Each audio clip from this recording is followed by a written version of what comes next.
The year was 1847, and the desert stretched endlessly beneath a punishing sun. Death had passed through recently. Its remnants were vultures circling overhead, and a silence thick enough to choke. Yet it wasn't death that made Ezekiel Thornfield halt his horse. It was the figure of a young woman, still and slumped against a gnarled, sun-bleached oak. Her head was shaved clean, and across her scalp, the word unwanted had been seared, not drawn, but burned in crude, blackened letters. For a second, he thought she was dead. Then her eyes moved, meeting his with a blankness that carried no fear, no hope, just a void so hollow it chilled him more deeply than any desert wind ever had. Ezekiel had wandered these territories for 3 years, ever since the fever stole his wife and daughter back in Missouri. He had grown used to loneliness, found companionship in the mare he called Delilah and in the quiet conversations he held with memories. But this woman, this scene, this was something else entirely. She was alive, barely, but marked in a way no one should ever be. He dismounted, his worn boots making soft sounds on the cracked earth. The woman didn't react, didn't flinch, didn't even acknowledge him beyond that first look. She seemed no older than 21, but it was hard to be sure what had been done to her aged her in ways that defied years. Her clothes were tattered and stained with dust and perhaps dried blood, but it was the branding on her scalp that held him frozen with horror. "Miss," Ezekiel said gently, removing his hat out of respect, his Missouri drawl soft. "Can you hear me?" She turned slightly, and her eyes, green like spring grass, met his again. There was clarity there. Pain, yes, but also something faint and flickering. Maybe relief. "I hear you just fine," she rasped, voice dry but steady, but surprised. "You stopped. Truth be told, most don't. Not when they see what's been written on me." Ezekiel knelt, careful not to crowd her, now closer. He saw the branding wasn't done with charcoal as he first thought. No, it had been scorched in, permanently. His stomach clenched. "What's your name, miss?" "Doesn't rightly matter," she said, turning her gaze to the horizon. "Names are for people someone gives a damn about." "Well," he said, "I reckon I'm someone, so go on." She studied his face, searching for cruelty, maybe for the moment he'd turn on her. But eventually, she said, "Magnolia Blackwood, though I doubt that means anything to you." He gave a respectful nod. "That's a fine name, strong name. I'm Ezekiel Thornfield. Pleased to meet you, Miss Blackwood." A faint smile twitched at her mouth. "Ain't nobody called me miss in a long time." He offered his canteen. "You look like you could use this." With trembling hands, she accepted, drinking deep. Water ran down her chin. It was clear. She'd been without for a while. "Thank you," she whispered when finished. "How long you been here?" 3, maybe for days. Hard to tell. Time's slippery when you're waiting to die. "Who did this to you?" His voice was harder than he meant it to be, rage bubbling beneath. "My own kin," she said, fingers brushing the scorched letters. "My father and brothers." Said, "I was too much trouble." Said, "I brought shame." "What shame could a woman like you bring?" She laughed bitterly. "I could read, write, do numbers better than any of them. I asked questions. I didn't keep quiet like a proper lady supposed. Two wanted to learn. That made them afraid." Ezekiel clenched his jaw. He'd known men like that, ones who feared a smart woman more than a rattlesnake. "So they punished you. They waited till I was asleep, shaved my head, burned the word in, then dragged me out here and left me. Told me if I was so smart, I'd figure out how to survive." He stood slowly, brushing the dust from his knees. "Well, they were right about one thing. You are smart. Smart enough to stay in the shade and save your strength until someone came." "Someone?" she said, almost laughing. "Mister, no one wants anything to do with me. I'm marked, damaged." "Maybe," he said, offering his hand. "But you're not dead, and that's the part that matters. Come on, let's get you somewhere safe." She stared at his hand. "Safe? Look at me. I'm a branded woman, thrown away by my own family." "There's always a place," Ezekiel said. "Might not be the one you pictured, but it's there if you're willing to work for it." After a pause, she reached for his hand. Her grip surprised him with its strength. When she stood, she held herself. "Tall, I've got nothing to offer," she said. "No money, no family worth the name." "Why are you helping me?" "Because it's right." Ezekiel said simply, "And because I reckon you've got more to offer than you know." He helped her onto Delilah, then mounted behind her. As they rode, she asked, "Where are we going?" "There's a place called Redemption Ridge, about 2 days from here. A woman named Ida Hawthorne runs a boarding house there. She's got a kind heart and doesn't ask about past troubles. You think she'll take me in, looking like this? I think she'll see what I see, a person worth saving." They rode through scrubland into grassland as night came. When they made camp, Ezekiel cooked beans and hardtack while Magnolia sat nearby, unsure of her new reality. "Can I ask something?" she said. "Of course. Why are you really helping me? Don't say it's the right thing. There's more to it." He stirred the pot. "You remind me of someone, my daughter, Rebecca. She was sharp, always curious, wanted to know everything, and I encouraged it." Magnolia was quiet. What would have happened to her if she'd lived? Would she have ended up like me? "Not if I had anything to say about it," he replied. "Any man tried to hurt her for being smart would have had to deal with me. You were a good father." "I was," Ezekiel said. "Now I'm just trying to figure out what comes next." They ate in silence. That night, when Magnolia curled up under his spare blanket, some of the tension left her. The next day, they arrived at Redemption Ridge. As they rode through, Ezekiel told her, "Keep your head high. You've got nothing to be ashamed of." People stared, whispers followed, but Magnolia didn't flinch. Ida Hawthorne met them on her porch, a graceful woman with eyes that saw too much to judge quickly. "Ezekiel Thornfield," she called. "It's been a while." He dismounted. "Ida, this is Magnolia Blackwood. She needs a safe place." Ida walked down to them, looked Magnolia over without flinching. "Miss Blackwood," she said gently, "you're welcome here. I've got no money," Magnolia warned. "And I don't exactly look respectable, honey," Ida replied. "I've seen worse. There's always work to be done." "What kind of work? Can you read, right?" "Yes, ma'am." "Then help me with my books. My eyes aren't what they used to be. You'd trust me with that?" "I'd trust someone who's survived what you have." "Yes." Tears welled up in Magnolia's eyes. "I'd be honored, Miss Hawthorne," as Ida led her inside. Ezekiel knew Magnolia was exactly where she needed to be. He stayed in town under the pretense of resting his horse, but really to watch Magnolia rebuild. And she did. With fire, she transformed Ida's books, taught children whose parents worked the mines, and won over the skeptics with grace and grit. "She's got a gift," Ida told Ezekiel one evening. "These children adore her. She's found her place." He agreed. "What about you?" Ida asked. "You staying?" He'd been asking himself the same. But as Magnolia found purpose, so did he. Eventually, he spoke to the sheriff. They needed help with claim jumpers. Ezekiel agreed to stay. The title of Deputy Thornfield fit better than he expected. As months passed, Magnolia's school grew. She kept accounts for businesses, wrote letters for miners' families.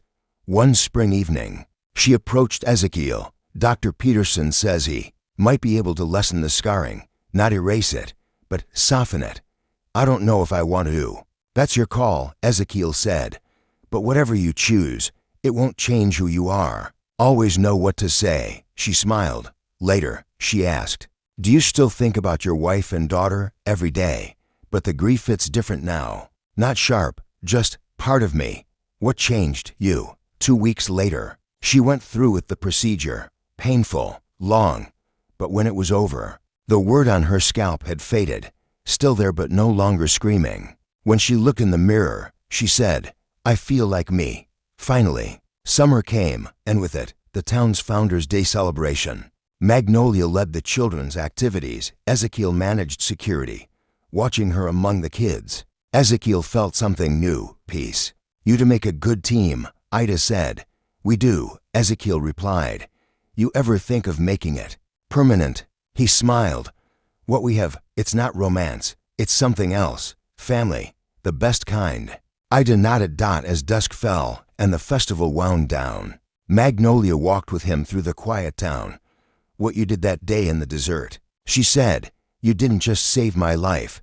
You saved who I could be. You did the same for me." He replied. They parted at the boarding house. Both content, both changed, The word unwanted still lingered on Magnolia's scalp, but it no longer defined her. She had remade herself. And Ezekiel had learned something too. Sometimes the person you save ends up saving you right back. They didn't need a love story. They had something better, a new beginning, and in the town of Redemption Ridge. Their names became part of the stories people told about the deputy who stopped wandering, and the woman who turned her greatest shame into her greatest strength. There's a town called Redemption Ridge, about 2 days' ride from here, Ezekiel said. A woman named Ida Hawthorne runs a boarding house there. She's got a good heart and doesn't pry into people's pasts. You think she'll take me in? Magnolia asked, hesitantly. Ezekiel looked over his shoulder at her. Looking like this? I'd say Ida's seen enough in her life to know a person's value isn't written on their skin. Hair grows back, and that scar on your head, well, it stings now, but one day it'll remind you how strong you really are. They rode in silence after that. A peaceful kind, as the desert slowly turned into scrubland, then grassland. Ezekiel could feel Magnolia relax slightly behind him, though she remained guarded, her senses sharp, as the sun dipped low, painting the sky in shades of orange and purple. They made camp beside a narrow stream. Ezekiel built a fire, and as he stirred beans and broke hardtack for dinner, Magnolia sat nearby. Still unsure of where she belonged in this strange new chapter of her life. Mr. Thornfield, she said quietly, can I ask you something? Of course. Why are you really helping me? And please, don't just say it's the right thing to do. There's more to it, isn't there? Ezekiel paused, spoon hovering over the pan. He chose his words carefully. You remind me of someone, he said. My daughter, Rebecca. She was about your age when the fever took her. Smart girl, always full of questions, always hungry to understand the world beyond what she could see. That bothered you, Lord? No, he said with a soft smile. It made me proud. I encouraged it. My wife, may God rest her soul, used to worry I was filling Rebecca's head with too many dreams. She thought it might make her resent the life most women are expected to live. But I always believed knowledge only helps a person no matter who they are. Magnolia fell quiet for a moment. Then she asked if she'd lived. Would she have ended up like me? Not while I had breath in my lungs, Ezekiel said firmly. Any man who tried to hurt my daughter because she was smart would have had to go through me first. You're a good father, she murmured. I was a good father, Ezekiel corrected softly. Now I'm just a man trying to make sense of a world that took everything I loved. They shared their simple meal, the silence between them now companionable. When Magnolia lay down for the night, wrapped in Ezekiel's spare blanket, he noticed the weight in her shoulders ease for the first time since he'd met her. By the next afternoon, they reached the outskirts of Redemption Ridge, a modest, bustling town built around a silver mine. Ezekiel had passed through before and knew the temperament of its people well enough to anticipate how they might react to Magnolia's appearance. Keep your chin up, he advised as they rode down the main road. Don't let them see you. Doubt yourself. You've got nothing to be ashamed of. Magnolia lifted her head. Her posture straightened, and Ezekiel felt a flicker of pride at her quiet bravery. Townsfolk paused to stare as they passed, whispering in hushed tones. But Magnolia kept her gaze fixed forward. At the far end of Main Street stood a 2-story house, whitewashed with blue shutters and a broad, welcoming porch. Ida Hawthorne sat on that porch in a rocking chair, her graying hair tied back, eyes lined from years of worry but softened by kindness. Well, Ezekiel Thornfield, she called as they dismounted. I figured I'd see you again one of these days. Her gaze moved to Magnolia, taking in her condition without flinching or judging. I'd like you to meet Miss Magnolia Blackwood, Ezekiel said formally. She's been through a rough time. She needs a safe place to rest and rebuild. Ida rose from her chair, her movements fluid despite her age. She stepped down from the porch and offered Magnolia a polite curtsy. You're welcome here, Miss Blackwood. Magnolia blinked, caught off guard by the warm formality. Ma'am, I should tell you I don't have money to pay for board, and I know I don't exactly look presentable. Ida's voice was gentle, but firm. I've run this boarding house for decades, sweetheart. I've seen people in all kinds of conditions. As for payment, there's always work for someone willing to lend a hand. What kind of work? Magnolia asked, still wary. Can you read and write? Yes, ma'am. Well then. Ida's face brightened. You can help me with the books. I've been struggling with the ledgers lately. My eyesight isn't what it used to be, and the numbers don't sit still on the page anymore. Magnolia hesitated. You'd trust me with your accounts. Someone like me. Someone. Like what? Ida's voice was sharper now. I mean, someone who's been through what I have. Someone educated, sure, but not exactly whole anymore. Ida looked her square in the eye. Someone intelligent. Someone who's endured things that would have broken most people. Yes, Miss Blackwood. I'd trust someone like that. For the first time since Ezekiel had found her, Magnolia's eyes welled up not with pain or fear, but with something gentler, relief, gratitude. I'd be honored to help you, Miss Hawthorne, she said, her voice barely above a whisper. Miss Hawthorne, dear, Ida corrected with a wink. Never did meet a man worth marrying. Now come on inside. Let's get you settled, and then we'll see about finding you something decent to eat. Asterisk asterisk. As Ida guided Magnolia into the boarding house, Ezekiel felt a quiet reassurance settle deep in his chest. This felt right, this place. This moment for her. He was convinced of it. He stayed on in town under the pretense of giving his horse, Delilah, some rest and gathering supplies. In truth, he lingered to make sure Magnolia was adjusting well. What he witnessed over the next few weeks astonished him. Despite her past and the harsh judgment that might come from her visible mark, Magnolia threw herself into the daily rhythm of the boarding house with unrelenting focus. She didn't just assist Ida with the ledgers, she revamped the entire bookkeeping system, spotting areas of waste and proposing methods that ended up saving a substantial amount of money. But she didn't stop there, noticing that many children in town whose parents toiled in the mines and couldn't afford tutors lacked even the most basic education. Magnolia began holding informal classes on the front lawn. At first, the townsfolk were hesitant. A woman with that kind of mark teaching their children, it seemed unthinkable. But her gentle nature, coupled with her sharp mind and calm patience, began to change opinions.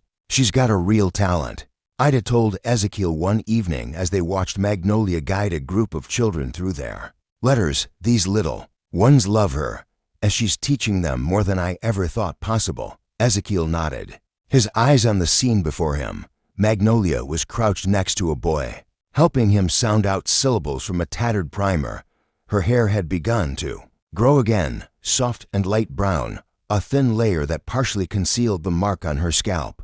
But she made no effort to hide it fully. She belongs here, he murmured. Ida turned her gaze toward him. And you thinking of moving on soon? Or is there a part of you wondering if maybe this is your place too? It was a question Ezekiel had already been wrestling with for 3 long years. He'd roamed from one place to the next, never staying long enough to lay down roots. Everywhere he went was haunted by memories of what he'd lost. But seeing Magnolia reclaim a life had awakened something dormant in him, a fragile hope that maybe, just maybe, starting over was possible. I've been thinking about it, he admitted. Ida smiled. We could use a good man around here. Someone like you. The mine's been dealing with claim jumpers, and the sheriff, well, he's not as spry as he once was. Before Ezekiel could reply, Magnolia came up the porch steps. The children had all gone home for supper, and she looked weary, but there was a light in her expression that hadn't been there before. Mr. Thornfield, she said, stopping in front of him, I just wanted to thank you again for everything. There's no need, he said. You've made this life for yourself, maybe, but I never would have had the chance if you hadn't stopped that day. She hesitated. Miss Hawthorne says you're thinking of staying. The idea's crossed my mind, he said. Magnolia smiled softly. Her face had changed so much from that desperate day in the desert. Now it held strength, purpose. I hope you do. This town needs people like you. That same night Ezekiel made his decision. He paid a visit to Sheriff Tom Morrison, a weathered man in his 60s who had been upholding the law in Redemption Ridge for nearly 20 years. Ezekiel didn't waste time with pleasantries. I hear you're looking for help. The sheriff studied him. You offering? Could be. Morrison leaned back in his chair and laid out the situation. Claim jumpers, rustlers, and general unrest. Ezekiel had faced worse in his time. He listened, nodded, and understood. The pay's not great, Morrison warned, but the work's steady. Housing comes with it. I'm not here for the money. Ezekiel said, I'm done drifting. Morrison held out a weathered hand. Welcome to Redemption Ridge, Deputy Thornfield. The months that followed were the calmest Ezekiel had known since his old life ended. His days were filled with purpose, keeping the peace, helping Morrison, and looking after a town that had slowly come to feel like home. Magnolia continued to thrive. Her lessons evolved into a proper school, with families from nearby settlements sending their children to her. She also began writing letters on behalf of those who couldn't read and managing accounts for local businesses. Late one spring evening, nearly a year after their paths first crossed, Magnolia met him during his usual patrol. The wildflowers along the outskirts of town were just beginning to bloom in the fading light. Deputy Thornfield, she said playfully, may I borrow a moment of your time? Of course. Miss Blackwood, what's on your mind? They strolled together toward the open field beyond town. Magnolia kept her eyes forward. I've been thinking about what you said the day you found me, about my mark being a sign of strength. Ezekiel glanced at her. Her hair had grown long enough now that it could sweep over the scar, though she still didn't fully conceal it. I used to hate it, she continued, but now I think I understand what you meant. It doesn't just remind me of where I've been, it shows me how far I've come. He didn't reply right away. Instead, he looked out at the horizon, the stars beginning to appear above the ridges. You've come a long way, he said at last. Magnolia smiled. So have you. He rarely let it show, but Ezekiel had always admired her strength. You've shown that strength every single day, he said. I guess I have. Magnolia replied thoughtfully, but lately, I've been wondering if maybe it's time to stop letting that mark define me. Ezekiel slowed his steps. What do you mean? Magnolia stopped walking and turned to face him. Dr. Peterson mentioned he might be able to help with the scarring, not erase it completely, but lessen how visible it is. He learned some techniques back east that might help, and you're thinking about going through with it. I don't know, she admitted. Part of me feels like I should keep it. It's a reminder of what I went through. But there's another part that wants to move forward without carrying that reminder everywhere I go. Ezekiel paused, choosing his words with care. Only you can make that choice. But I will say this, whether you keep the mark or not, the strength it represents, that's already a part of you. That won't change no matter what's on your skin. A faint smile curved her lips. You always seem to know just what to say. Not always, he said, but I've learned a few things about starting over. They resumed walking. Magnolia was quiet for a while, then asked, Can I ask you something personal? Of course. Do you still think about your wife and daughter? I mean, do you still grieve? Or have you made peace with it? It was a question Ezekiel had wrestled with for months. I think about them every day, he answered honestly. But the grief has changed. It's not as sharp anymore. More like a gentle ache than a constant wound. What made it change? You, he said simply. Watching you rebuild after everything. Seeing how you took something awful and turned it into something meaningful. It reminded me that life isn't supposed to stop. It's supposed to keep going. She stopped again, eyes shimmering. When he turned, he saw the emotion there. You saved my life, she said softly. You saved mine too, he replied. They stood together in the soft glow of the fading sunlight, not as lovers, but as to people who had found something vital in each other, something stronger than romance, family, purpose, a place to belong. So, what will you decide? Ezekiel asked, gesturing toward her head.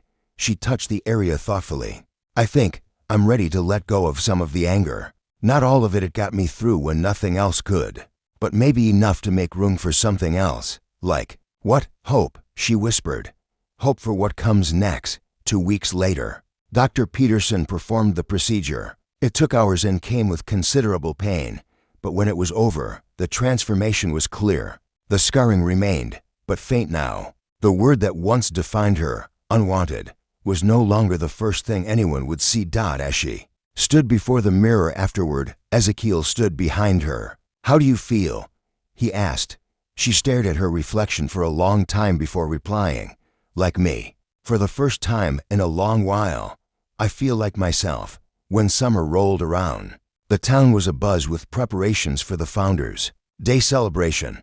Magnolia was asked to organize the children's activities. Ezekiel took on security responsibilities. Side by side, they helped bring the event to life, their connection to the town and to each other deepening with each passing day. On the day of the festival, Ezekiel stood at a distance watching Magnolia laugh and guide the children through games and learning exercises. There was something peaceful, almost sacred, in the sight. For the first time in years, he felt fully grounded. This was what life was meant to be, not just survival, but growth, not just enduring, but giving something back. Magnolia had found her place, and Ezekiel had found his alongside her. "You two make quite a team," Ida remarked as she stepped beside Ezekiel, watching the festival unfold before them. "We do, don't we?" Ezekiel replied with a gentle smile. "Any chance that partnership might become more permanent?" she asked with a playful glint in her eye. Ezekiel laughed. "Ida Hawthorne, are you trying to play matchmaker?" "Maybe just a little," she admitted, grinning. "You're both good people. You deserve happiness. And anyone can see how much you care about each other." "We do care," Ezekiel said with a nod. "But not like that. What we have, it's different. Maybe even stronger. We're family. Her and I, the kind of family you choose, not the kind you're born into." Ida tilted her head, thoughtful. "That might be the best kind there is." As the sun dipped behind the rooftops, casting soft shadows across the square, Ezekiel found himself lost in reflection. A year ago, he had been broken and directionless, a man wandering through a desert of sorrow and regret. Now he had something more: purpose, belonging, peace. Magnolia approached just as he began packing up the last of the security gear. She dusted off her skirt and smiled. "Looks like today was a success." "It was," he said. "Those kids of yours put on quite a show." "They're not my kids," she corrected with a warm smile. "But I'm proud to be part of their lives." They strolled through the quiet streets, their silence companionable and easy. When they reached the boarding house, Magnolia paused. "Ezekiel," she said softly, "what you did for me in the desert, it wasn't just about saving my life. You saved who I could become. You gave me the chance to be more than what was done to me." "You did the same for me," he replied. "I was lost before I found you, didn't even know it at the time. But now." His eyes swept over the town, the lantern-lit streets, the laughter of families, the humble buildings full of life and memory. He looked back at Magnolia, the woman who had reminded him that life still had meaning. "Now I'm found." They parted, ways for the night. Magnolia to her room at the boarding house, Ezekiel to his modest place behind the sheriff's office, each carrying the quiet joy of having rebuilt something meaningful from the wreckage of pain.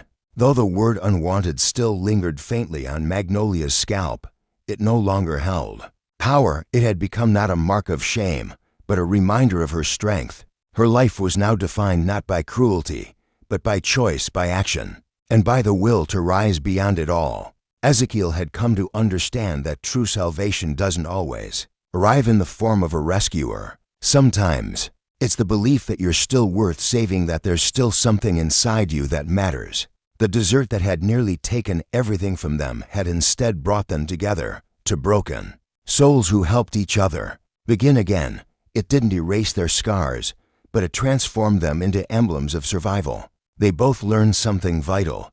Being discarded or rejected only has power if you let it. Real worth comes from the kindness you offer, the lives you change, and the bonds you choose to build over time. Their story became part of the local lore in Redemption Ridge, the tale of the former wanderer who found a reason to stay, and the teacher who turned her deepest pain into her greatest gift. Their relationship wasn't romantic, but it was perhaps even more enduring. It was built on mutual rescue, shared strength, and unwavering respect. Magnolia never did have the last traces of the scar erased. She said it reminded her not of suffering, but of how far she'd come every day as she taught children to read or helped neighbors navigate new challenges. She proved that the harshest labels mean nothing unless you accept them. The drifter had found his purpose. The rejected woman had found her place. And in a humble little town called Redemption Ridge, two people proved that healing wasn't just possible, it was inevitable. As long as someone believed in you and you found the courage to believe in yourself,